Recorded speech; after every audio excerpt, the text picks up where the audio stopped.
اعوذ باللہ من الشیطان الرجیم، بسم اللہ الرحمن الرحیم۔ سافٹ انالیسز میں ایک دفعہ پھر خوش آمدید۔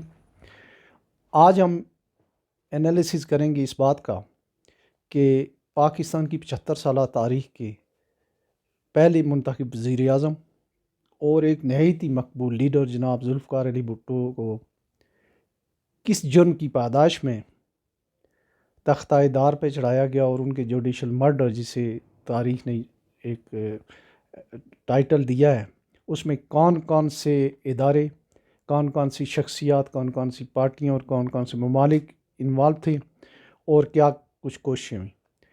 دوسری بات، آج چونکہ ایک سپریم کورٹ کا ایک ڈسیزن آیا ہے، اس کا بھی ڈائریکٹ یہ بھی بینچ اسی طرح کا تھا جس طرح کا بینچ وہ تھا جو اس نے بھٹو صاحب کی پھانسی کی سزا اپہیلڈ کی تھی۔ تو تھوڑا اس کا کوریلیشن اس کا بھی کر لیتے ہیں، اور آخر میں جو ہے وہ ہم اوور آل اس کی سمری جو ہے وہ پیش کریں گے۔ لیکن فی الحال جو ہے آج کے ڈسیزن کے حوالے سے میں اتنا کہوں گا کہ یہ پہلے جو ہے 9 ججوں پہ مشتمل لارجر بینچ تھا، اور اس میں سے 2 جج علیحدہ ہو گئے اور 2 کو نکال دیا گیا، باقی 5 بچے اور 4-3 سے آیا وہ فیصلہ۔ اور جو واقفان حال ہے ان کو کہنا یہ تھا کہ اگر وہ پورا بینچ ایز اٹ از رہنے دیا جاتا تو یہ 4-3 سے فیصلہ ہوتا، 5-4 سے فیصلہ ہوتا، یا 7 ہوتے تو 4-3 سے ہوتا حکومت کے خلاف، جبکہ فیصلہ جو بھی ہے وہ خیر ٹھیک ہی ہے کہ حکومت کو الیکشن کرانے چاہیے۔ لائک وائز جناب بھٹو کا جو ٹرائل ہوا تھا، اس کی اپیل جو تھی اس میں 4-3 کا جو سکور تھا، ان کے 4 ججوں نے اپہیلڈ کی تھی ان کی پنشمنٹ، کیپٹل پنشمنٹ، اور 3 نے اس کے خلاف ان کو بری کرنے کا کہا تھا۔ اس ضمن میں سب سے پہلے ہم یہ جائزہ لیتے ہیں کہ اس کے پیچھے کیا کانسپیریسی کیا تھی اور جناب بھٹو کا جو ہے وہ جرم کیا تھا۔ چونکہ جناب ذوالفقار علی بھٹو نے جب اقتدار سنبھالا اس وقت 93,000 جنگی قیدی انڈیا کی قید میں تھے، 18,000 مربع میل انڈیا کے پاس تھا علاقہ جو ہے وہ جنگ کے نتیجے میں مغربی پاکستان سے، اور بے شمار معاشی مسائل میں پاکستان گھیر گیا تھا، اور بنگلہ دیش بن چکا تھا، اس کے ذمہ جو قرضے تھے وہ حکومت پاکستان کو ادا کرنے تھے، اور جو انڈسٹری تھی وہاں سے جو یہاں سے چیزیں جو وہاں امپورٹ ایکسپورٹ ہوتی تھیں، وہاں سے جو یہاں امپورٹ ہوتی تھیں، اس کے لیے جو ہے وہ ایک ہمارے پاس ایکسپورٹیبل سرپلس جو ہے وہ ہو گیا تھا، اور کافی حد تک جو ہے وہ را مٹیریل جو ہے وہ پہلے جو وہاں پاکستانی روپے میں آتا تھا وہ اب ہمیں باہر سے فارن ایکسچینج کی صورت میں منگوانا تھا۔ تو ان سب چیزوں کو بڑے اچھے طریقے سے خوش اسلوبی سے ٹیکل کر گئے ذوالفقار علی بھٹو۔ غلطیاں جو ہوئیں یا ان کے جو باقی کارنامے ہیں ان کے اوپر ایک سیپریٹ ہم پروگرام کریں گے۔ فی الحال ہم یہاں سے شروع کرتے ہیں کہ 1974 میں جب ہندوستان نے ایٹمی دھماکہ کیا تو جناب ذوالفقار علی بھٹو نے اعلان کیا کہ ہماری قوم اور ہم گھاس کھا لیں گے لیکن ہم ایٹم بم ضرور بنائیں گے، اور اس کے فوراً بعد ایک ایٹمی ری پروسیسنگ پلانٹ کا سودا کیا فرانس کے ساتھ، جس کے اوپر بڑی لے دی ہوئی، اور دنیا کا پورا میڈیا جو ہے وہ اسی طرف لگ گیا۔ لیکن دوسرے اینڈ پہ ایک بہت ہی ہوشیار اور بڑے جاندیدہ ذوالفقار علی بھٹو نے یہ کیا کہ انہوں نے ایک دوسرے اینڈ پہ ایک انڈیجینیس بم بنانے کے لیے جو ہے اپنی ٹیکنالوجی کے لیے حصول کی کوششیں شروع کر دی۔ اس سلسلے میں انہوں نے جو ہے اپنے ایٹمی جو ادارہ تھا ایٹامک انرجی کمیشن، اس کو مزید فعال کیا، ڈاکٹر عبدالقدیر خان کو لے آئے، ان کو ایک بہت زیادہ جو ہے اختیارات والی جو ہے وہ ایک ہمارے بیوروکریٹ تھے جو ہمارے اسٹیٹ میں کے گورنر بھی رہے، اے جی قاضی صاحب، ان کو اس کا ایک ہیڈ بنایا، اور ایک اسپیشل سیل کے ذریعے جو ہے انہوں نے جو ہے کام شروع کر دیا اور ریسورسز اکٹھے کی، اور 1-2 ارب ملکوں نے ان کی مانیٹری جو ہے مدد کی۔ اور اس کے اوپر امریکہ کو اس وقت جب امریکہ پہلے تو دباؤ ڈالتا رہا فرانس پہ کہ وہ ایٹمی ری پروسیسنگ پلانٹ کا سودا کینسل کرے، لیکن جب آخر میں پتہ یہ چلا کہ وہ کینسل تو کیا انہوں نے، جب تک پاکستان بہت آگے جا چکا تھا، تو 1976 میں امریکہ کے مشہور و معروف جو وزیر خارجہ تھے ہنری کسنجر، انہوں نے دورہ کیا پاکستان کا بھٹو صاحب کو. انہوں نے کہا کہ آپ اس کو جو ہے وہ رول بیک کریں، اس پروگرام سے پیچھے ہٹ جائیں، تو وہ نہیں ہٹے. تو انہوں نے جو اس میں جو لاہور کے غالباً گورنر ہاؤس میں ایک میٹنگ کے دوران انہوں نے بہت سٹریس کیا. بھٹو صاحب نے جب ڈکلین کیا تو انہوں نے ان سے کہا آپ جو ہے، انہوں نے کہا کہ ہم آپ کو جو ہے مستقبل کے لیے ایک مثال بنا دیں گے.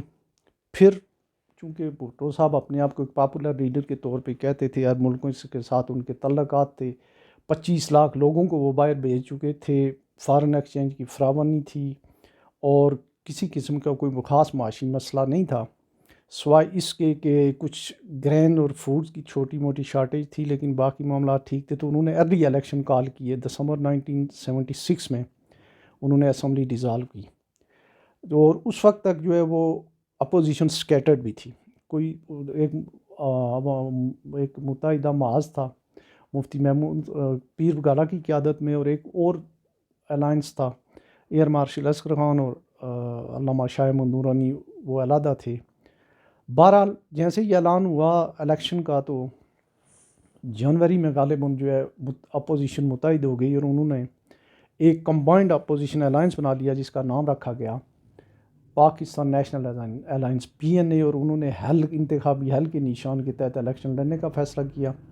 پاکستان پیپلز پارٹی نے جو ہے وہ ان کا اس وقت انتخابی نشان تلوار تھی. بہرحال کافی ساری اس میں لے دے بھی ہوئی، کچھ لوگ ان اپوز آئے. تو جو نتیجہ مختصر یہ کہ جو نتیجہ ہوا 200 کے ایوان میں پیپلز پارٹی کو 155 اور 154، اور PNA کو پاکستان نیشنل الائنس کو 36 سیٹیں ملی، اور کچھ اور لوگ بھی شاید کامیاب ہوئے. جو پیپلز پارٹی کے جو لوگ جو ہارے، ان میں بھٹو صاحب تو بلا مقابلہ منتخب ہوئے. ان کے اپوزٹ جو مولانا جان محمد عباسی نائب امیر جماعت اسلامی، جو الیکشن جو کنٹیسٹ کرنا چاہتے تھے، ان کو شاید اغوا کر لیا FSF والوں نے، تو وہ الیکشن وہاں سے جو اپنے کاغذات نہ جمع کرا سکے. اسی طریقے سے 15-16 اور لوگ بھی ہوئے جس کے اوپر بڑی تنقید ہوئی، بلا مقابلہ منتخب ہوئے. پھر جب الیکشن میں جو ہوئے، ان میں صرف 2 پرامیننٹ بندے جو ہیں وہ کیجویلٹیز تھیں پیپلز پارٹی کی. ایک صوبہ سرحد کے وزیر اعلیٰ اکوڑا خٹک سے ہار گئے، نصر اللہ خان خٹک جو ہے مولانا عبدالحق جو اکوڑا خٹک والے مولانا سمیع الحق کے والد صاحب تھے، ان سے ہار گئے. اور دوسرا قومی اسمبلی کے اسپیکر صاحبزادہ فاروق علی خان جو ہے وہ ہار گئے ملتان سے مولانا حامد علی خان سے. مولانا حامد تھے، بڑے مشہور لیڈر تھے، ان سے ہار گئے. تو اس کے فوراً بعد کراچی سے کچھ لوگ جو جیتے، بڑے پرامیننٹ لوگ جیتے، جن میں مجھے نام یاد ہے. ان میں سردار شیرباز مزاری، بیگم نسیم ولی Khan, air marshal Asghar Khan, barrister مشیر پیش امام، اس طرح کے لوگ جیتے. اور پشاور سے مولانا صدر شہید، اور اس طرح کے کچھ لوگ جیتے. بہرحال PNA نے الیکشن کے نتائج کو مسترد کر دیا، اور انہوں نے کہا کہ ہم ایک ایجیٹیشن چلائیں گے. سول نافرمانی کی تحریک شروع ہو گئی. انہوں نے کہا ہم مذاکرات بھی نہیں کریں گے، اور بھٹو صاحب جو ہے وہ استعفیٰ دیں، اور یہ جو روٹ ہپے کے الیکشن کو ہم نہیں مانتے. اس کے بعد انہوں نے بڑی زبردست تحریک شروع کی، اور تحریک کے دوران جو ہے ہنگامہ آرائی ہوئی، اور کراچی اور لاہور میں لوگوں پہ گولی چلائی گئی، کافی کیجویلٹیز ہوئیں، اور 200 سے زائد لوگ شاید مارے گئے، یا 300 کے آس پاس. کوئی ایگزیکٹ فگر میرے پاس نہیں ہے، لیکن سینکڑوں میں لوگ مارے گئے. اور اس کے بعد مارشل لا لگا دیا گیا کراچی اور لاہور میں. پھر کچھ جو جہاندیدہ سیاستدان تھے، جن میں اس زمانے میں خیر وہ ریٹائرڈ سے سیاست تھے، سید ابوالعلا مودودی اور کچھ اور لوگوں نے، اور یہاں سعودی عرب کے ایک سفیر تھے شیخ ریاض الخطیب، ان کا نام تھا وہ. اسی طریقے تھے ایک لیبیا کے وزیر خارجہ تھے عبدالسلام جالود، اور شاہ خالد، اور UAE والوں نے کہا کہ ان سے کہ آپ مذاکرات کریں، مذاکرات کی میز پہ لایا جائے. اور بھٹو صاحب نے پھر جو ہے آزاد کشمیر کے سابق صدر جو نظر بند تھے اس وقت لندری میں، انہیں رہا کیا ان کو، اور انہیں ملاقات کے لیے بھیجا جہاں جہاں جیلوں میں نیشنل الائنس کے لیڈر تھے. پھر سب کو سیالہ لایا گیا، اور مذاکرات شروع ہوئے.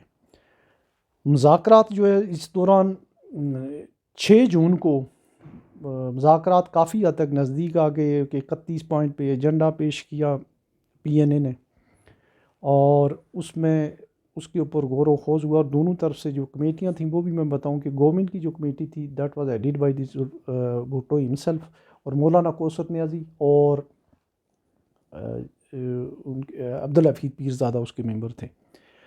پی این اے کی جو قومی اتحاد کی یہ تھی اس کے لیڈر تھے مولانا مفتی محمود، مولانا فضل الرحمان کے والد صاحب تھے، اور نوابزادہ نصر اللہ خان اور پروفیسر غفور احمد یہ تھے. اور انہوں نے بڑی ایکسٹینسو جو ہے وہ ڈیبیٹ ہوئی اس کے اوپر، اور بالآخر کافی نزدیک یہ پہنچ گئے.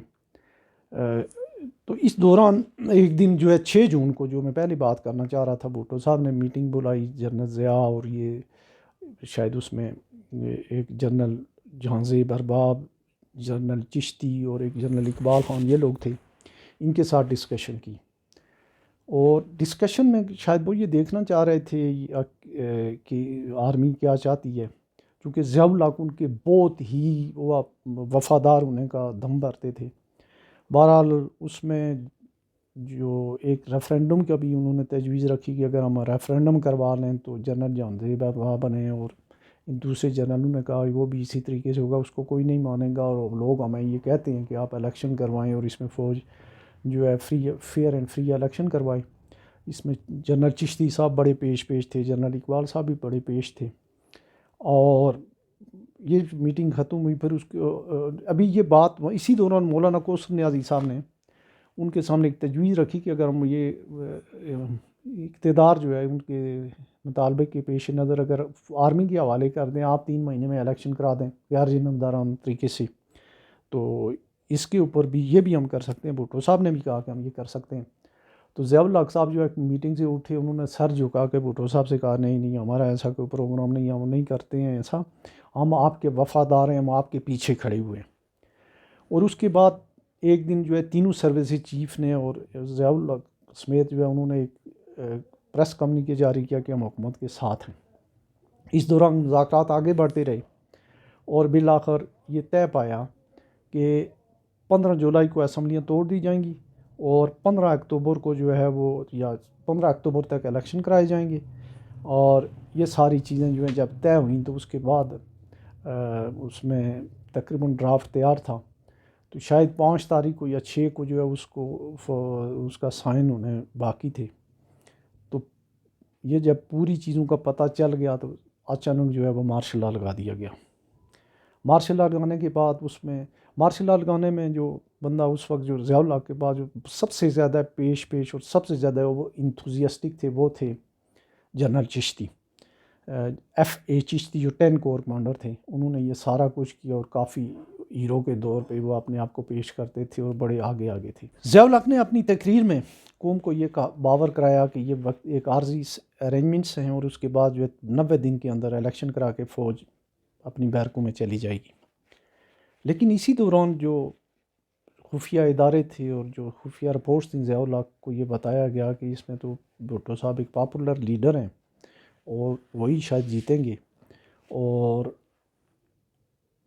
انہوں نے اس کا جو دوسرا پھر ایک سلسلہ یہ شروع کیا کہ ایک قتل ہوا تھا یہ احمد رضا قصوری کے والد کا.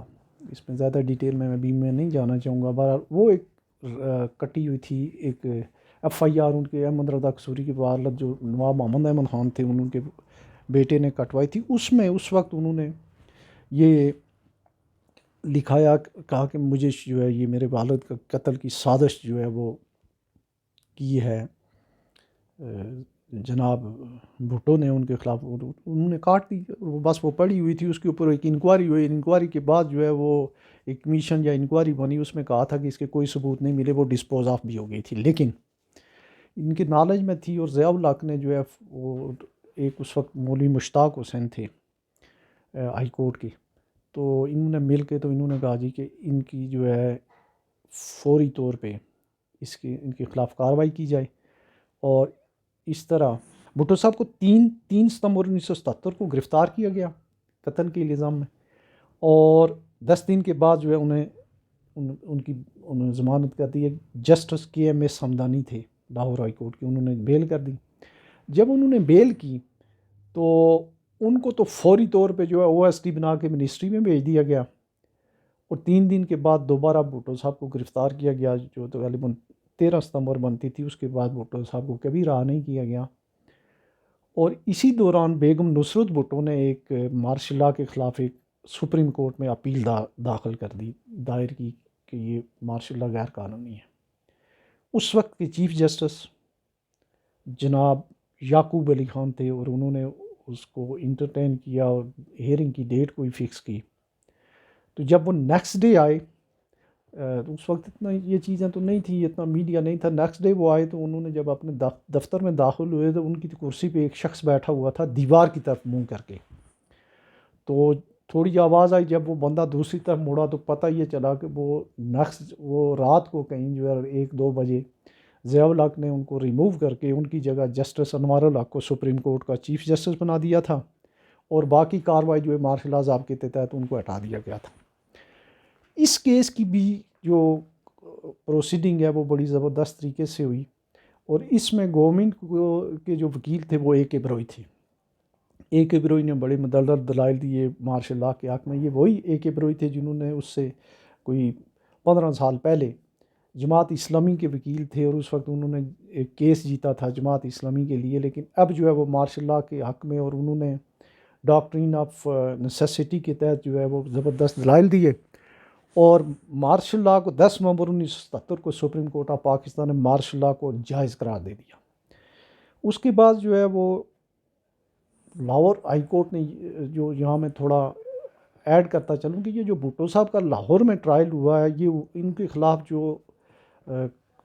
جو FIR کٹی تھی وہ تھی ایک سیکشن 109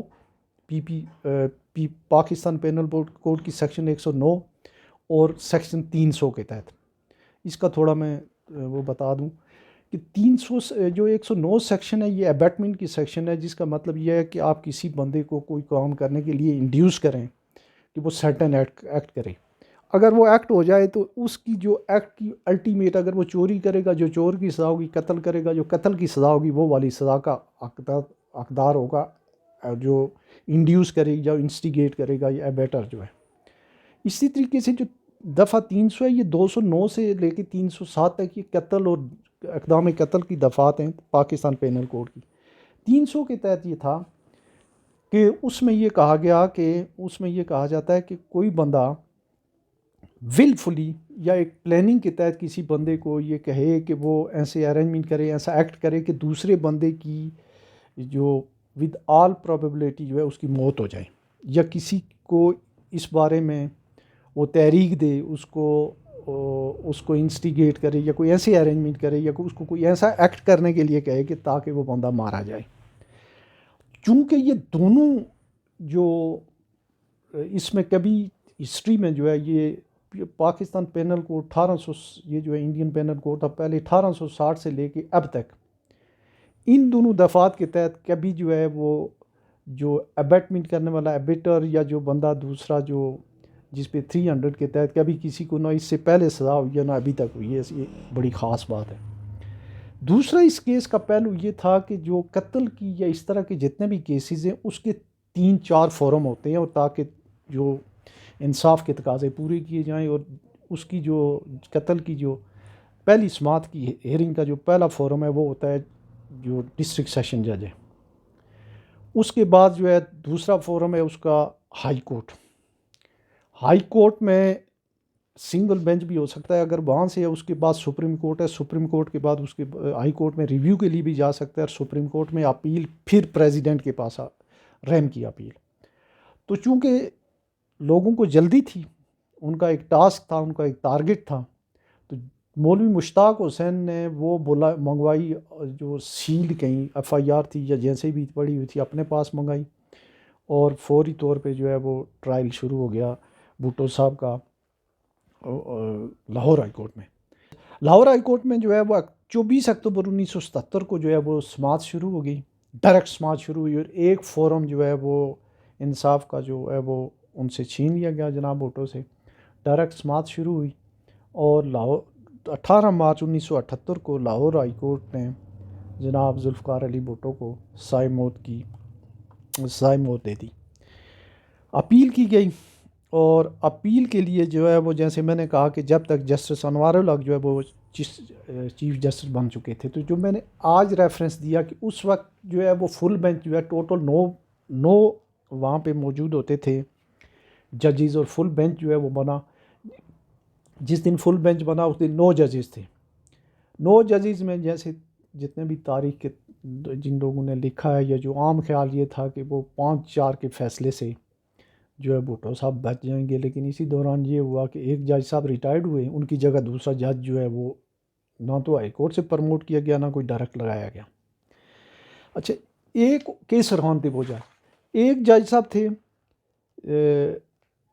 جسٹس وحید الدین صاحب، وہ بیمار ہو گئے یا کر دیے گئے، یا جیسے ان کے بارے میں بڑی کانسپیریسی تھیوریز تھیں کہ انہیں کہا گیا کہ آپ یہ نہیں اٹینڈ کریں گے. پیچھے 7 ججز رہ گئے، اور ان ججز نے 6 فروری 1979 کو 4 نے کہا کہ بھٹو صاحب نے کو جو ہے پھانسی دی جائے، اور 3 نے بھٹو صاحب کو بری کرنے کے لیے کہا. اور اس میں ایک بڑی امپارٹنٹ نقطے کی بات ہے، وہ یہ ہے کہ جن ججوں نے کہا کہ بھٹو صاحب کو پھانسی دی جائے، وہ 4 جج جو ہیں ان کا تعلق صوبہ پنجاب سے تھا، اور جنہوں نے کہا کہ ان کو چھوڑ دیا جائے، ان میں جو جج تھے وہ تینوں دوسرے صوبوں سے ان سے تعلق تھا. ایک جج تھے ان میں وہ بھٹو صاحب کے ساتھ شاید پڑھاتے بھی رہے ہیں ایس ایم لا کالج میں، اور ان کا نام تھا جسٹس غلام سفتر شاہ. یہ سری کوٹ ہری پور کے رہنے والے تھے، شاید یہ جسٹس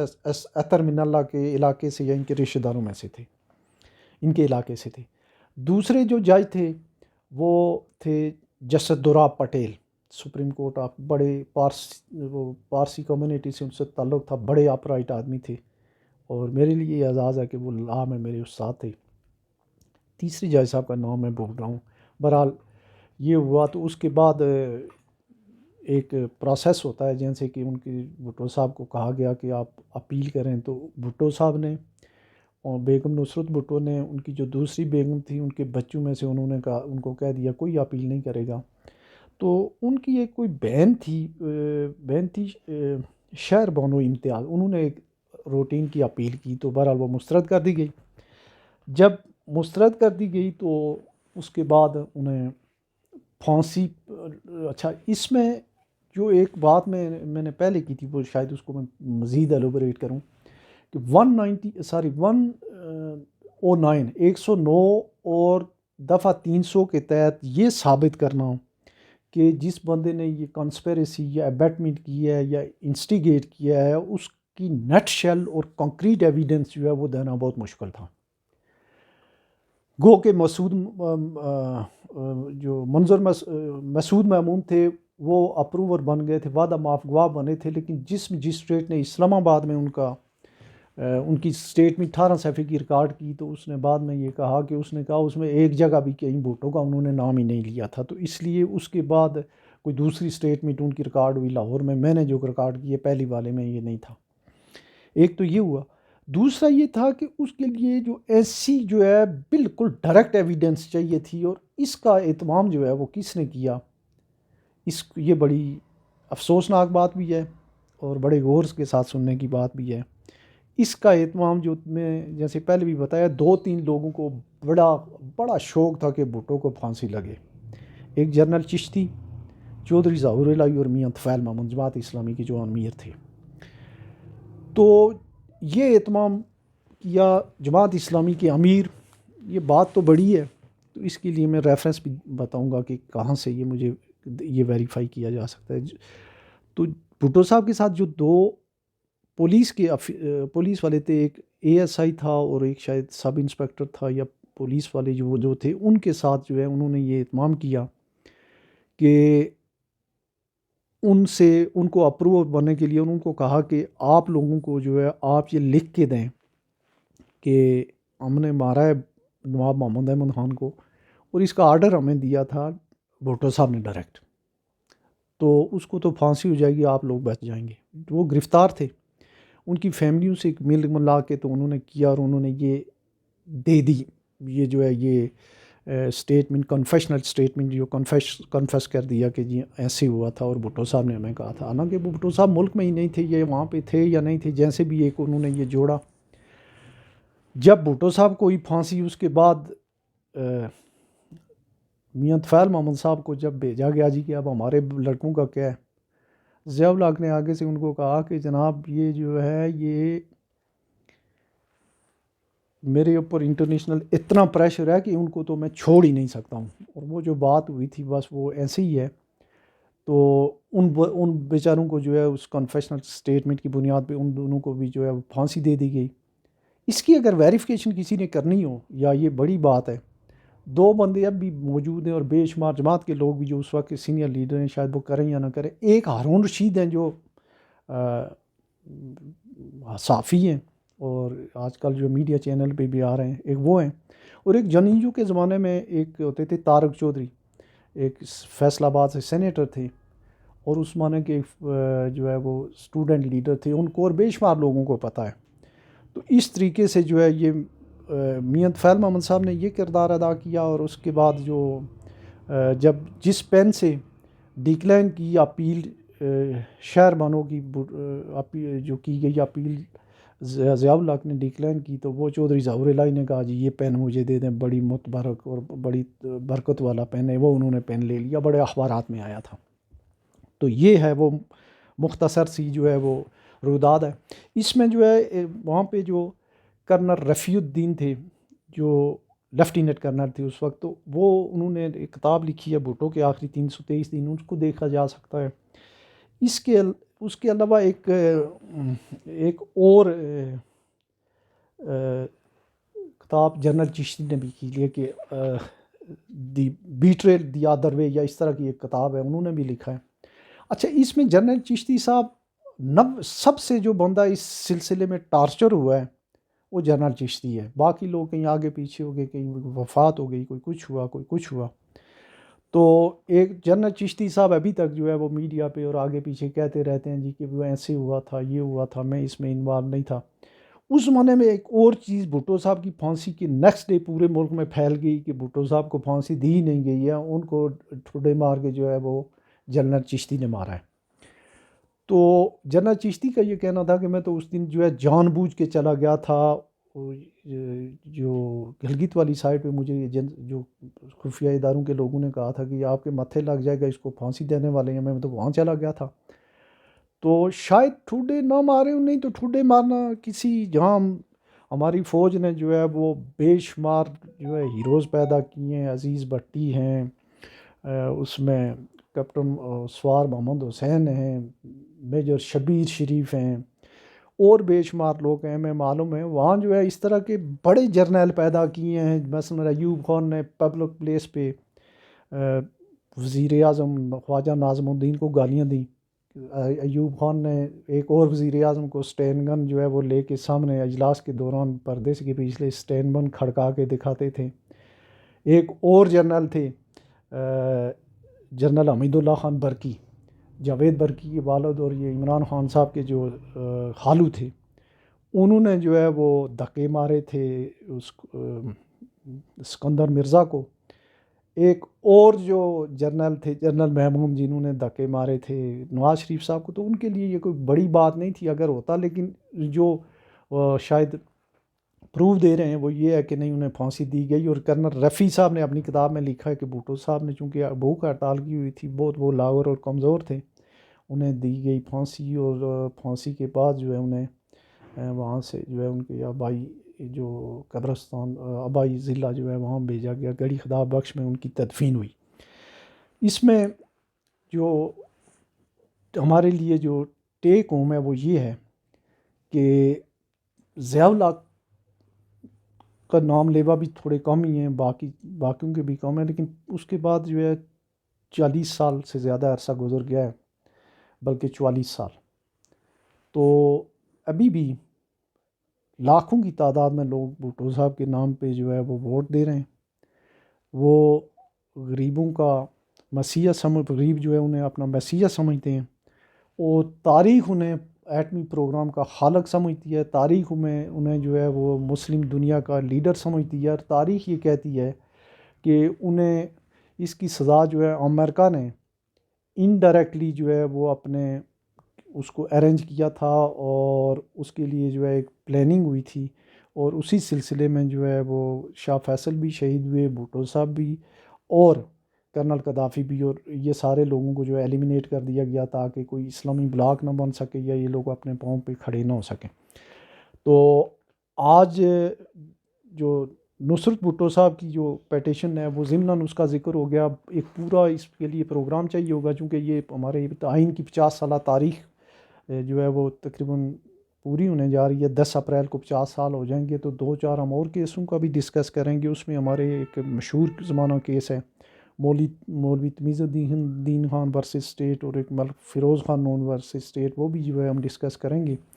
تو اس بارے میں آپ کی آراء اور کوئی اگر مزید فیڈ بیک ہو تو اس کو میں بہت اپریشیٹ کروں گا۔ تو آج اتنا ہی، اللہ حافظ۔